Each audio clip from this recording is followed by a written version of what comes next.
E eu queria mostrar para você o quanto Deus valoriza isso, o quanto Deus, Ele preza por isso. Em Mateus capítulo 10, eu quero falar para você que a Bíblia, ela sempre usa graus de importância. Aqui vai falar, no versículo 1, vai falar sobre a escolha dos 12 discípulos.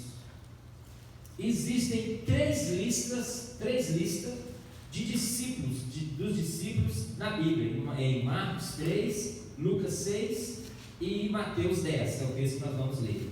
Em todos eles, o primeiro discípulo que aparece é Pedro. Primeiro discípulo, irmãos, Pedro deu trabalho, Pedro negou Jesus, Pedro levou umas de Jesus, mas Pedro fez aquilo que outro discípulo nenhum fez. Ele andou sobre as águas, ele contemplou ali a multiplicação ali dos pães, dos peixes, a pesca maravilhosa, coisas tremendas ali que ele viu. E ele, em Atos, quando o Espírito Santo desce sobre a igreja, sobre os irmãos, ele com ousadia e intrepidez, ele vai lá, ele começa a pregar e quase 3.000 pessoas se convertem em uma pregação. Então Pedro é assim um exemplo, e todas as vezes que você olha aqui, você vê que ele é o primeiro da lista. Aqui no versículo 2, Mateus 10, 2, diz assim: ora, os nomes dos 12 apóstolos são estes: primeiro, Simão, por sobrenome Pedro, e André seu irmão, Tiago, filho de Zebedeu, e João, seu irmão, Filipe, Bartolomeu, Tomé e Mateus, o publicano, Tiago, filho de Alfeu, e Tadeu, Simão, o Zelote, e Judas Iscariotes, que foi quem o traiu.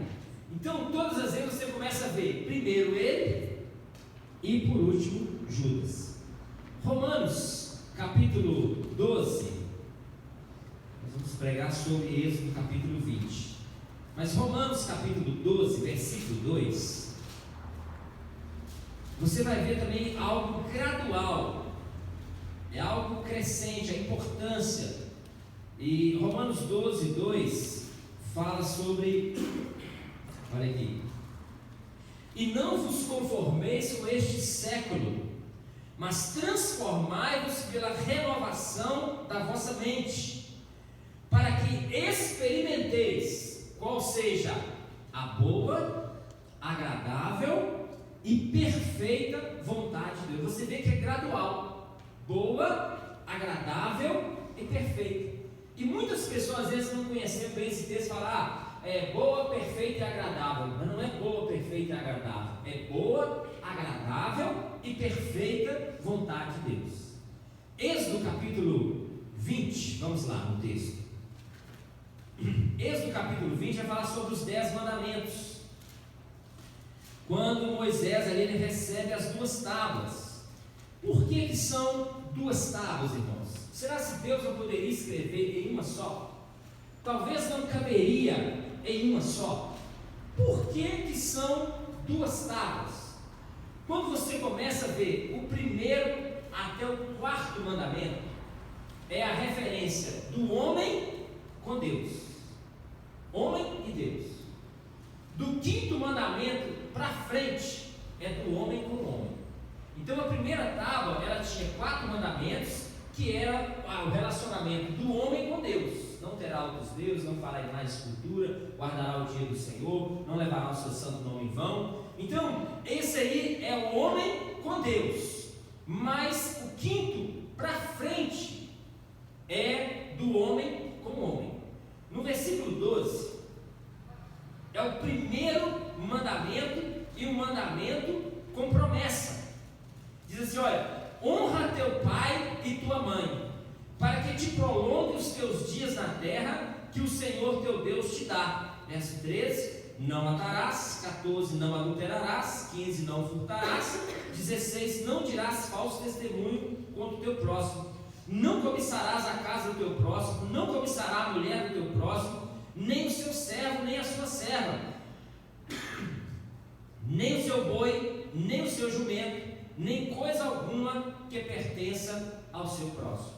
Então, quando você começa a observar essa palavra, dentro dos dois textos que eu já li para vocês, e dentro desse entendimento de algo gradual, irmãos, nós precisamos entender que o primeiro mandamento a qual Deus ele traz aqui, na segunda tábua, para o homem como homem, é honrar pai e mãe. É muito mais importante, Deus valoriza muito mais a pessoa honrar o seu pai e sua mãe, do que matar, do que adulterar, do que furtar. Aí você pensa, não é possível, matar é muito pior do que desonrar, não é? Por quê? Porque Deus, como eu disse aqui, tanto para a mãe quanto para o pai, Deus depositou algo sobre os pais, que é a representação de Deus. Se Deus queria colocar alguém aqui nessa terra, representando Ele, é o pai e a mãe, que vai determinar a autoridade, vai determinar os limites, vai determinar a palavra, ensinar a palavra, que vai determinar tudo na vida de uma pessoa, o ensinamento, o crescimento, o acompanhamento, o direcionamento, tudo isso é com o pai. Então, com o pai e a mãe. Então você vê que Deus ele valoriza tanto que quando ele começou a escrever ali os mandamentos relacionados de homem com homem, ele coloca: aprenda a honrar o seu pai e a sua mãe. E algo interessante que, junto com esse mandamento, irmãos, ele traz também uma promessa: vão se prolongar os teus dias na terra que o Senhor teu Deus te dá. Então, além de ser um mandamento que Deus valoriza muito, ele diz: olha, eu quero te ensinar algo, aprenda a honrar os seus pais, e eu vou prolongar os seus dias sobre a terra. No ano de 2017, nós tivemos no Brasil mais de 50 mil mortes de jovens, assassinato de jovens, mais de 50 mil em 2017. Eu te pergunto, irmãos, por que há tanta violência e tanta morte? Não é simplesmente pelo fato da violência, mas eu creio no meu espírito que isso é por causa da desonra aos pais. Hoje, você vê, não é mais como era antigamente. Eu tenho 52 anos e quando eu cresci, quando eu nasci, cresci, fui aprendendo com os meus pais, irmãos, um olhar já nos dizia algo. Um olhar já nos mostrava aquilo que realmente ele queria, aquilo que ele não queria. Olha, aquilo que ele falava, ninguém podia questionar. Quando chegava alguma visita, ninguém prometia no assunto, no papo, não. Todo mundo ficava de lado, no cantinho da sala e simplesmente ouvindo. Por quê? Porque era uma desonra, não era, é uma desonra. Quando um filho interrompe o pai e corrige o pai, quando o filho interrompe a mãe e corrige a mãe, é uma desonra isso. E eu vejo que hoje os filhos, eles estão tão acostumados, que às vezes a pessoa fala e chega e diz assim: não, olha, daqui a Nova Serrana até Belo Horizonte são 120 quilômetros, 130 quilômetros, da minha casa 130, lá dos meus pais, 130 quilômetros. Aí o filho chega: não pai, não é 130, não é 129. Irmão, se fosse eu, olha lá se eu perdi o dente, era um tapa na boca. Porque a gente precisa entender isso, que a pessoa do nosso pai, da nossa mãe, eles precisam ser honrados. E quando você começa a estudar sobre a palavra honra, é dar o devido valor, colocar no devido lugar, dar o devido reconhecimento, prestar a devida honra. E eu vejo que muitos de nós, como pais, agora vou falar como pai, como mãe, nós muitas vezes abrimos mão da honra a qual Deus nos deu. E algo que eu entendi, irmãos, que quando uma pessoa é honrada, ela é colocada num lugar de destaque. Deus, quando você nasce, quando você tem um filho ou uma filha, quando você tem uma criança, Deus coloca vocês, pai e mãe, num lugar de honra, num trono. Porque só fica no lugar de honra quem está no trono. E ali, irmãos, à medida que o pai vai abrindo mão da sua honra, vai se desfazendo o seu trono, vai se desfazendo o seu lugar de destaque, e ele vai se tornando como uma pessoa, como os filhos. Olha, preste atenção, a Bíblia não diz que Deus ele é bonzinho, Deus ele é bom. A Bíblia não diz que nós precisamos ser amigos dos nossos filhos, a Bíblia diz que nós precisamos ser pai e mãe dos nossos filhos. Não é amigo deles.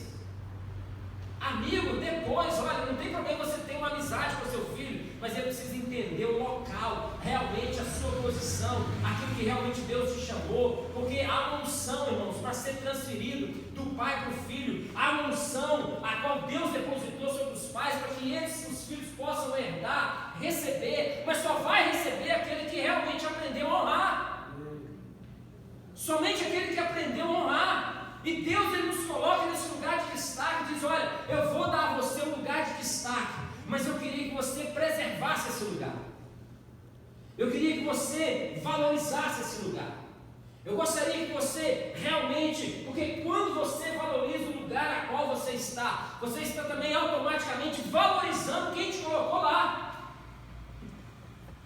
Quando eu valorizo a unção que Deus colocou sobre a minha vida, eu estou valorizando aquele que me ungiu. Então, se Deus me colocou num lugar de destaque, se Deus me colocou num lugar de honra como pai, como mãe, não estou dizendo como pastor, mas como pai, como mãe, eu preciso requerer essa honra, eu preciso requerer dos meus filhos essa honra, ensiná-los a me honrar, porque isso vai ser bênção na vida deles. Aí quando você vê uma estatística, 50 mil jovens mortos, por quê? Porque eles não aprenderam a honrar os seus pais não fizeram questão da honra e colocaram eles em risco e a vida foi encurtada. Não é por causa tanto da violência. Ah, pastor, mas a violência já diminuiu esse número. Mas quando as pessoas começam a valorizar a família, quando as pessoas começam a entender o papel dele dentro da família, quando a pessoa começa a entender, olha, independente se a minha mãe, que nós vimos aqui, né, coisas bacanas, lindas, falando sobre as mães, glória a Deus por isso, coisas lindas, que as mães realmente são tremendas, são bacanas, são isso, mas olha bem o que diz aqui em Efésios, capítulo 6, pensei que o pastor ia pregar minha pregação, no versículo 1, vai repetir o mandamento, Efésios 6, 1, Gálatas, Efésios, aleluia. Diz assim: filhos, filhos, obedecei a vossos pais no Senhor, pois isto é justo. Honra a teu pai e a tua mãe, que é o primeiro mandamento com promessa, para que te vá bem e te sejas de longa vida sobre a terra. Então, olhe bem, aqui agora, irmãos, quando Paulo escreve aqui para a igreja de Éfeso, ele repete o mandamento, e agora algo interessante, que ele acrescenta algo, não é simplesmente a minha vida ser longa, mas também ser uma vida boa, tudo te vai bem, tudo que você faz vai ser bênção, tudo que você faz vai ser abençoado, vai ser próspero, tudo que você faz, Deus vai estar no negócio, vai te abençoar. Então ele diz: olha, para que te vá bem e te sejas de longa vida sobre a terra. Versículo 4. E vós, pais, não provoqueis vossos filhos a ira, mas criai-os na disciplina e na admoestação do Senhor. Não há a parte que eles precisam fazer, os pais deixam, já para não dar briga, eu faço. Não, eu quero a briga, porque eu sou bom de briga. Lá em casa tem que fazer. Ah, mas eu não gosto de briga, eu também não gosto, mas eu brigo porque precisa. Então precisa aprender qual é o seu papel e cumprir o seu papel. Aí os pais, eles não requerem a honra a qual Deus deu e acham que está fazendo o que é certo. Irmãos, nós estamos vendo hoje uma geração tão insegura, que não sabe tomar uma decisão, não sabe resolver as coisas, porque os pais não lhe concedem, não lhe dão a oportunidade de tomar decisões, de fazer a coisa que é certa, de orientar aquilo que é certo. Então você começa a ver que muitas pessoas, eles não sabem porque os pais não ensinaram. Eu sou da época que com 12 anos de idade já tinha as minhas responsabilidades. A gente morava numa cidade chamada Dom Cavate e meu pai levava as verduras para Ipatinga, que era a cidade maior.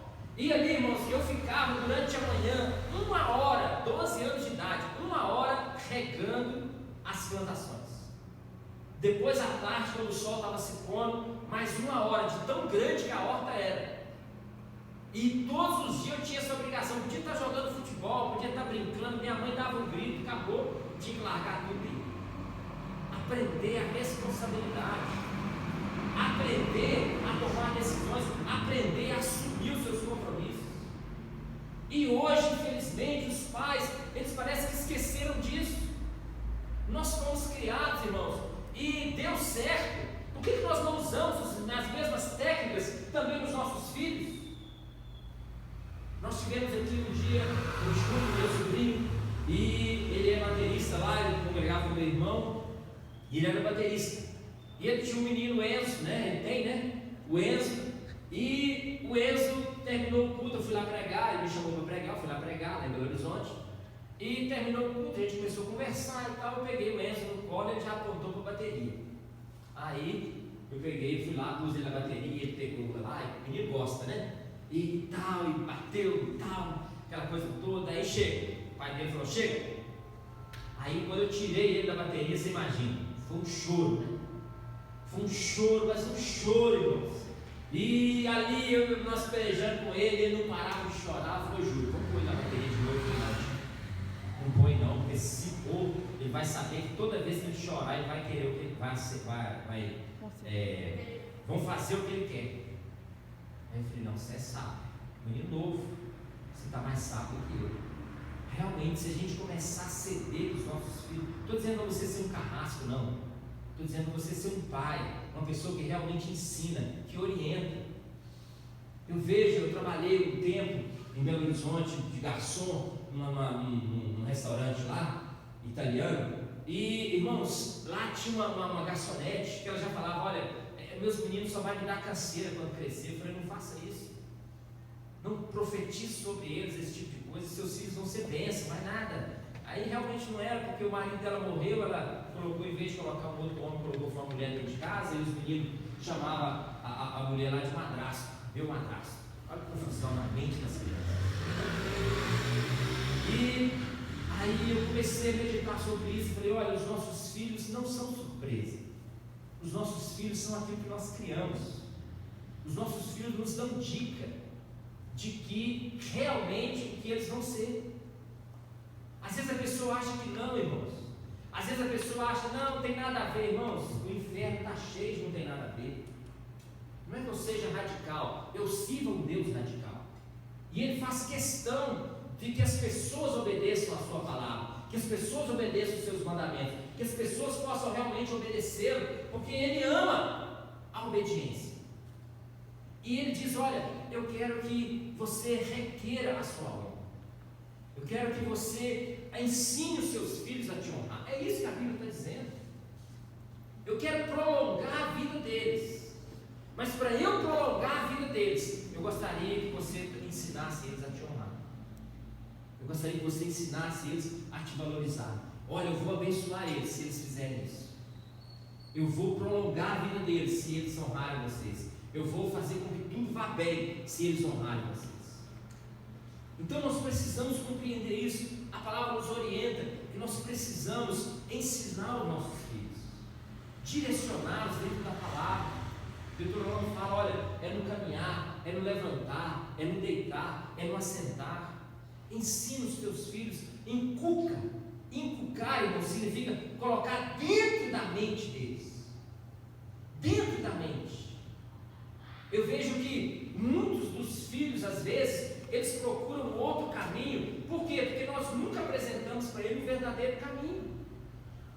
Eu vejo que às vezes nós preocupamos muito em trazer eles para a igreja, mas o que nós deveríamos principalmente fazer é levar eles para Jesus. Levar Jesus para dentro da nossa casa. Ser crente dentro da igreja é fácil. Difícil é nós termos crente lá na nossa casa, no nosso trabalho, nos nossos negócios. É isso que é difícil, levar, eles verem um exemplo, eles verem. Eu vejo, irmãos, olha, hoje nós estamos aqui, seu Frediel, né, ele voltou para a Bahia, ele com toda a sua família, né, e ele falava comigo, pastor, olha, uma coisa que eu admiro na sua casa. Ele disse, o que é? Ele falou, olha, os seus filhos querem ser mesmo que o Senhor é. Os seus filhos, irmãos, foi-se um tempo que os filhos queriam a profissão dos pais. Meu pai, por exemplo, ele era motorista, depois ele se tornou estofador. Nós somos 7 filhos, nós somos 5 que sabemos mexer com sofá, fazer estofado, já tive fábrica de sofá, porque eu aprendi com meu pai. Aí você vê, Jesus ele se tornou carpinteiro, por quê? Porque o pai era, José era. Você vê que os heróis dos nossos filhos hoje, infelizmente, estão na TV e não dentro de casa. Aonde os nossos heróis, os nossos filhos têm que estar dentro de casa. Eles veem como a gente é, como é que a gente trata a esposa, como é que a gente trata também eles. Eles precisam nos admirar, eles não precisam ser seu amigo, ele precisa te respeitar. Eu vejo que muitas pessoas se preocupam. Um dia nós estávamos fazendo um encontro de crianças, encontro com Deus, e aí várias crianças que já sabiam escrever, de 7 a 12 anos, e ali eu estava ministrando sobre eles, e eu falei para eles: olha, eu queria que viesse aqui à frente aqueles que não moram com o papai e a mamãe, ou moram só com o papai ou só com a mamãe. Aí foi mais da metade das crianças, os pais já eram separados. Aí eu falei para ele: agora eu queria chamar aqui quem é a pessoa que não gosta do papai, não gosta da mamãe, mora com eles, mas não gosta. Aí veio mais uma turma.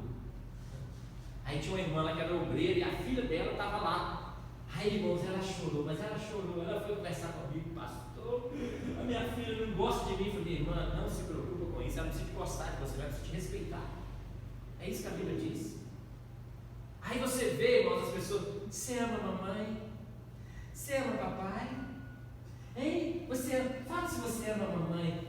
Mendigando amor, aonde deveria ensinar o respeito. Você respeita o papai? Quando o papai fala, está falado? Não, quando o papai fala, depois o papai volta atrás. Não, quando a mamãe fala, aí eu choro e aí a mamãe volta atrás. Então eu preciso compreender isso. O que Deus espera de mim? Aí eu te pergunto, irmãos, se nós como pais somos representantes de Deus na terra, você acha que Deus se dá aos luxos e caprichos dos filhos?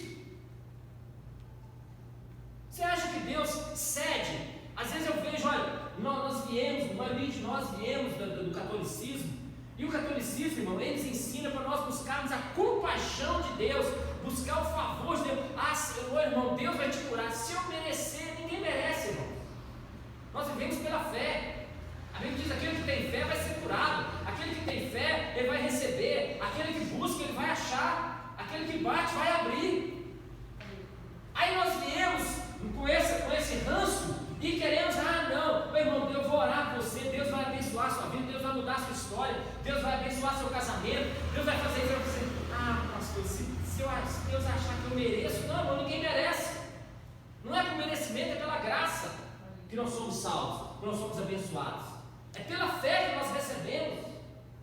Aí as pessoas eles ficam mendigando o amor dos filhos, sendo que a Bíblia não diz hora nenhuma que você precisa fazer isso. Que nós precisamos realmente ensiná-los a nos honrar. A nos honrar. Estamos aqui porque o Senhor nos quer falar algo poderoso, irmãos. Para a sua casa, a sua família, a sua vida mudar. Seus filhos não são surpresa. Seus filhos é aquilo que você cria. É aquilo que você cria. Eles te dão sinais. Aí a menina cresce, está esquisita, mas quando ela era criancinha, dançava a boquinha da garrafa e achava graça. Tão lindinho, vai até no chão, ó, e vai, e ó, oh, meu Deus. Depois quando cresce, coloca a sainha, uma coisinha: menino, já se aprendeu isso, mãe? Foi lá na boquinha da garrafa, vai lá. Eles nos dão dica, irmãos. Aparece com um brinquedo dentro de casa, sem saber de onde é, nem de onde veio, e a pessoa simplesmente deixa isso, daqui um dia vai ser um ladrão. Porque apareceu alguma coisa dentro de casa e você fez vista grossa, mentiu. Aí a gente faz vista grossa, soma o dinheiro, ó, sumiu o dinheiro aqui, quem foi? Não sei não. Não foi eu não. Aí pergunta, foi você, meu filho? Foi não, foi você? Então sobrou você. Então, as pessoas precisam entender que Deus ele quer nos mostrar, irmãos, o formato de uma família abençoada, o formato de uma família cheia da presença de Deus, o formato de uma família onde o Senhor realmente ele é o foco principal, onde nós ensinamos os nossos filhos a palavra de Deus, onde nós ensinamos os nossos filhos a buscar a Deus, onde nós ensinamos os nossos filhos a ter uma vida de santidade na presença de Deus. Esse é o nosso propósito. Eu vejo, falo muito sobre isso. Às vezes nós preocupamos tanto, devemos preocupar em formar os nossos filhos, em fazer deles pessoas bem-sucedidas. Mas, irmãos, antes de qualquer coisa que nós devemos nos preocupar é fazer dos nossos filhos homens e mulheres de Deus. Esse é o que Deus espera para nós, que nós possamos fazer. É isso que Ele conta conosco, de ensinar os nossos filhos a palavra de Deus. Aí eu te pergunto, pastor, suas filhas já te deram trabalho? Bastante. Ontem mesmo eu já falei para elas, eu meto a mão na cara de vocês duas, se vocês deixarem de ser bobo. Foi ou não foi? Brinco não, irmãos. Brinco não, só ameaça. Mas é segredo. Então, é isso que a palavra nos ensina. Aí, as pessoas estão tendo surpresa. Meu Deus, eu não sabia que esse menino ia ser desse jeito. O menino estava lá, todo jeitoso. Estava lá com um sobrinho. Uma vez minha mãe e a minha irmã notaram, ela filho de um irmão meu, achou que o menino estava meio esquisito. Sabe esse menino meio esquisito? Pastor, começou uma campanha de oração e jejum por esse menino. Com 18 anos, já estava namorando, falando em casamento. Porque Deus transforma, irmãos. Observa. Não, é assim mesmo, aquele escorregou. Ele não está escorregando toda hora. O rapaz está andando já escorregando. Então vamos orar, vamos quebrar isso aí na vida da pessoa. Então, nós precisamos entender, a palavra de Deus diz, olha, é uma honra nós termos pais. É uma alegria nós termos pais. É uma alegria você ser uma mãe. Nasceu de você gerou, 9 meses carregou. É uma bênção. E algo interessante que eu vejo, que tudo que faz de bom parece com a mamãe, mas tudo que faz de ruim parece com o papai. É assim muitas vezes dentro dos casamentos, a maioria. Mas Deus nos deu graça. Ele nos ensinou. Ele enviou o seu filho, irmãos, obediente até a morte. Enviou o seu filho. Tudo que eu faço é a vontade do meu pai. Eu estou aqui, meu pai trabalha, eu também trabalho. Meu pai faz o bem, eu também faço. Tudo que ele me ensinou, tudo que eu faço é porque ele me mandou. Então nós precisamos compreender isso. Quando a palavra de Deus nos dá essa graça de sermos pais, de termos os nossos filhos, de termos a alegria. Tem uma tradução que não é a tradução literal, mas tem tradução que fala que os filhos, eles são a alegria da casa, e os pais é a força da casa. É o significado, não é a tradução. Então, uma casa onde não tem criança, irmãos, uma casa ruim, esquisita, uma casa parece que falta alguma coisa, falta criança. Uma casa sem alegria e uma casa sem pai.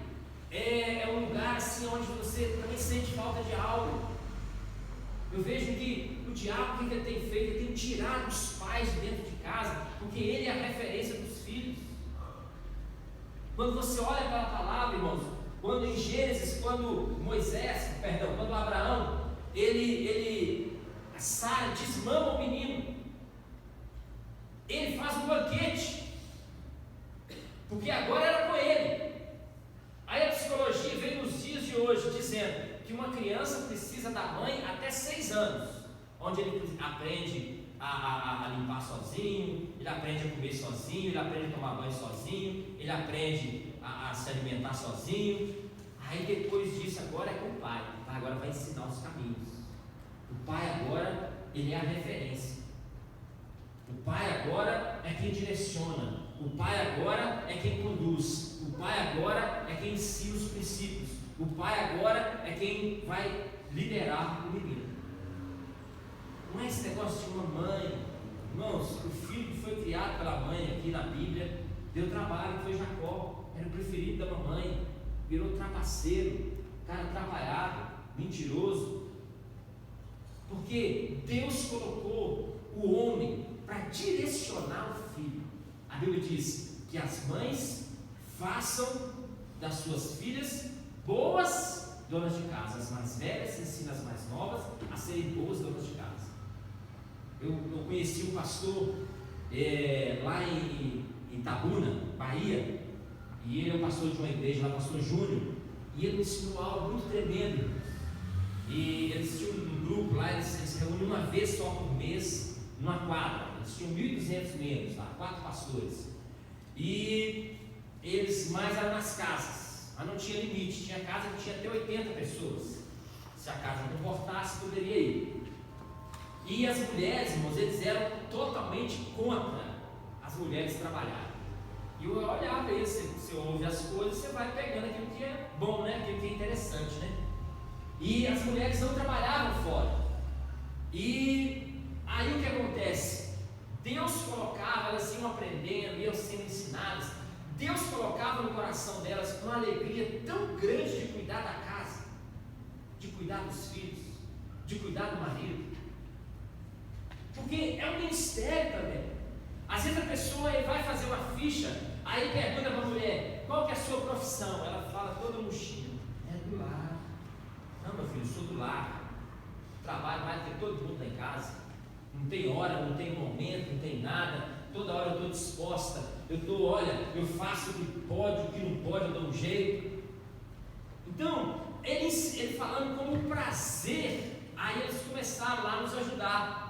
Né? O nosso pastor era aqui em Belo Horizonte, muito longe, e ele começou a nos ajudar. E ele começou a conversar, a mulher dele começou a conversar com a Marli. Falou: olha, o seu ministério é cuidar dele. O seu ministério é você cuidar bem dele, é você fazer com que, olha, ele se sinta bem, ele esteja bem, as pessoas vão olhar para ele, se a roupa dele estiver amarrotada, a culpa é sua. Se ele estiver magrelo, com fome, a culpa é sua. E começou a falar com ela, discipular ela, e foi bênção na nossa vida. Aí a Marli começou a resgatar o prazer de ser uma dona de casa, aquele serviço cotidiano, repetitivo, mas é um serviço gratificante, irmãos, porque você acompanha. Eu vejo, por exemplo, tem uma criança, eu não vou falar quem é, mas essa criança aí, coitada, está aí passa na mão de um, olha um pouquinho, passa na mão do outro, olha um pouquinho, e ele ficou esses dias com uma pessoa aí, e aí chorando.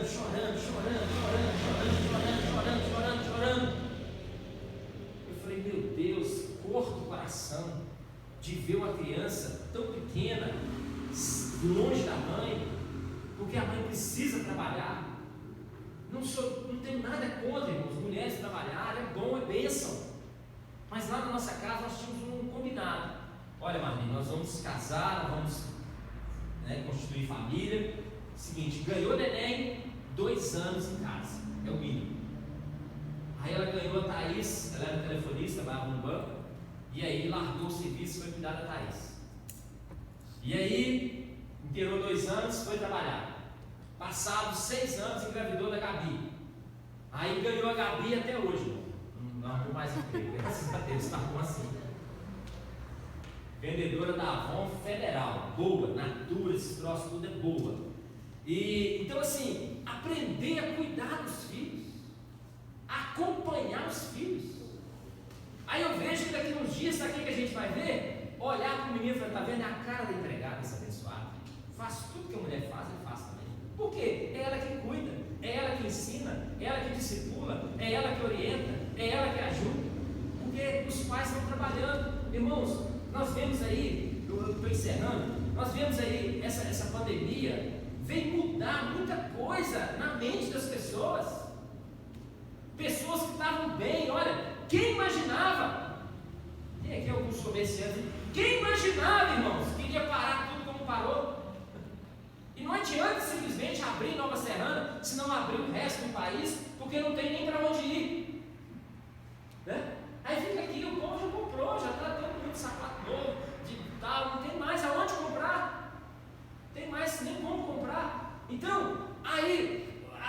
a mentalidade das pessoas precisa mudar. Eu estava ouvindo o Cláudio Duarte outro dia, ele falando algo, eu achei assim, super interessante.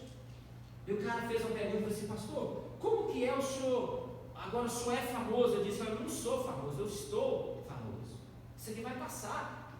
Vai vir pessoas melhores do que eu, e eles vão esquecer de mim. Daqui 10 anos você não vai nem saber quem é Cláudio Duarte mais. As coisas passam, irmãos. As pessoas passam. E às vezes a pessoa valoriza tanto aquilo que ele tem, ele troca tudo. Eu vejo, eu falo às vezes sobre dinheiro. As pessoas dão valor a dinheiro que ele não tem. Ele não vale a sua família, ele não vale o seu casamento, ele não vale o seu lar, ele não vale a sua vida espiritual. Não dê ao dinheiro o valor que ele não tem. A pessoa às vezes dá um valor que ele não tem. Ele não foi feito para isso. Ele foi feito para me servir e não eu servir ele. Aí você vê tantas pessoas que têm tanto dinheiro, mas pessoas infelizes, pessoas escravas do dinheiro, pessoas que quanto mais tem, mais quer, irmãos. Ter dinheiro é bom, não estou dizendo que é ruim não, mas olha, na época eu era empresário na área de automóveis.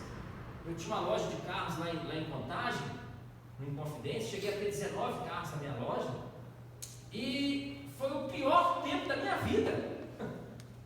Eu ia para a praia todo ano. Depois que eu montei essa loja, fiquei com ela 3 anos. Não fiquei 3 anos aí na praia. Construindo a minha casa, fiquei 3 anos sem colocar um parafuso na minha casa. Porque eu achava que aquilo ali ia ser bom. E Deus não queria aquilo para mim. Deus não era aquilo que Deus tinha para mim. Deus queria que eu estivesse na obra dele. Fechei a loja, fui trabalhar na igreja. Aí quando eu fui contratado pelo apóstolo, ele disse: olha, não, o seu trabalho vai ser de capinar e expulsar demônio. Irmãos, de capinar é mais fácil. Ele expulsa do cara, o cara não dá brecha de novo, tem que expulsar outra vez, ele dá brecha de novo, tem que expulsar de novo, e é uma luta. Capinar, você capinou, acabou, só daqui a um tempo. Então, veja bem, a gente precisa aprender a valorizar aquilo que realmente tem valor. A nossa família, a nossa casa, os nossos filhos. Deus, quando Ele te deu um filho, uma filha, Ele te deu uma pessoa em branco, para você escrever o futuro, para você escrever a vida daquela pessoa, se orientar, você direcionar, você realmente criá-lo segundo a palavra. Eu vejo, irmãos, que muitas pessoas, eles têm falhado muito na criação dos seus filhos, muitos. Tem falhado muitas vezes em coisas simples. E você fala: ah, pastor, mas os filhos não nos obedecem. Ele já nos dava sinal de que não nos obedecia. Não é agora não. Um dia eu estava aconselhando uma menina. Ela tinha uma menina de 4 anos de idade. Eu falei: olha, e ela batia na cara dela. Eu falei para ela: se a menina tiver 14, ela te mata. Que isso, pastor? Isso é praga, não, isso é realidade. Se com 4 anos ela bate na sua cara, com 14 ela te mata. Aí as pessoas não têm controle, não têm domínio, as pessoas não têm respeito, não honram, não valorizam. Hoje, quantas pessoas que não têm mais os pais, né, mãe? Quem aqui não tem mais o pai e a mãe? Levanta a mão assim. A Meia, o Laércio. Você não tem um pai, né, mãe? E então assim, aí, irmãos, como tem um ditado que diz aí que a gente aprende a valorizar depois que perde. Está errado. Nós temos que aprender a valorizar enquanto estão vivos, não é depois que morrer. Temos que aprender a valorizar enquanto eles estão conosco, e não depois que eles partirem. Eu estava trabalhando no domingo lá em Belo Horizonte, e na casa do meu irmão, colocando um piso lá para ele. Aí eu vim correndo para cá, para a igreja. E aí de manhã a minha mãe perguntou para o Felipe, que está ali. O Felipe estava comigo, isso, e só foi o Thaís chutando as pedras do Fernando Serrano. Aí arrancou a unha do dedão. Aí, veja bem, irmãos, ela perguntou para o Felipe: Felipe, você quer leite? Não quero não. Então, aí ele falou para ele: leva para o Aguinaldo que ele gosta de leite. Aí levou café, leite, pão, manteiga, tudo direitinho e tal, né? Aí viemos para almoçar. Quando foi 3 horas, eu saí de Belo Horizonte. Saí de Belo Horizonte, lá dentro da casa da minha mãe, despedindo dela. Eu falei, meu Deus, um café. Ela disse, acabei de fazer, sei que você gosta. A gente pergunta, por que a minha mãe me trata bem? Porque eu aprendi a tratar ela bem. Eu honro ela. Eu aprendi a valorizá-la. Eu aprendi a dar a ela o devido valor. Eu aprendi, eu vi, irmãos, olha, não vou aqui ficar contando, mas a gente veio de uma família muito pobre. E às vezes a minha mãe deixava de comer para a gente comer. A carne, o arroz com feijão não, mas a carne, às vezes o complemento que tinha lá, né, se chama de mistura, deixar de comer a mistura para nós comermos. Ela falava assim, não, se vocês comerem, para mim eu estou satisfeito. Calçado, irmãos, quando a gente tinha um calçado, eu ia para a escola de 6, 7 anos de idade, descalço. Hoje vai no quarto dos meninos, a quantidade de calçado, quantidade de roupa, quantidade de mochila de escola, um monte de coisa, e ainda reclamando, ainda falando mal. Aí se a gente falar, na minha época não tinha, o problema é seu. O problema é seu não, vem cá, deixa eu cortar o seu no couro. Já logo corta no couro, resolve essa questão, fim de papo. Então, a Bíblia nos orienta, olha, ser mãe é algo tremendo, mas tem muita mãe errando demais. Queria hoje passar a mão na cabeça de vocês, mas está difícil. Queria elogiar vocês hoje, mas está complicado. Tem muita mãe que está errando. Ensina o seu filho a palavra, orienta ele na palavra, cobre dele a palavra, ajude ele na palavra. Ajude ele a ser uma pessoa que vai ter uma vida longa e uma vida abençoada. Amém? Coloque-se de pé, vamos orar.